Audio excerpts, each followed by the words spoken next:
So ஷிம்மரில் சூப்பரான salwar material நான் இன்றைக்கி உங்களுக்கு ஒன் டே ஆஃபரில் 777 கொண்டு வந்திருக்கேன் இல்லையா, அதில் நம்ம ஃபஸ்ட் கலர்ஸ் பார்த்துடலாங்க. இது வந்து நம்ம இன்றைக்கி டேயில் ஓப்பன் பண்ண ஒரு product.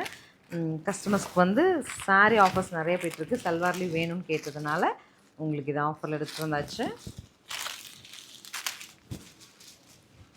So this is how the salwar looks. நல்ல ஒரு ஷிம்மர் யோக் அண்ட் பாட்டம் வந்து உங்களுக்கு கான்ட்ராஸ்ட் வந்துடும், கான்ட்ராஸ்ட்டில் பேண்ட்டு அண்ட் அழகான பிஷ்வாய் பிரிண்டட் துப்பட்டாவோட வருங்க. ட்ரெண்டிங்காக இருக்கும், ஸ்டிச் பண்ணி போட்டு பாருங்கள், ரொம்ப அழகாக இருக்கும், சாஃப்டாக. கலர்ஸ் பாருங்கள், பிடிச்சது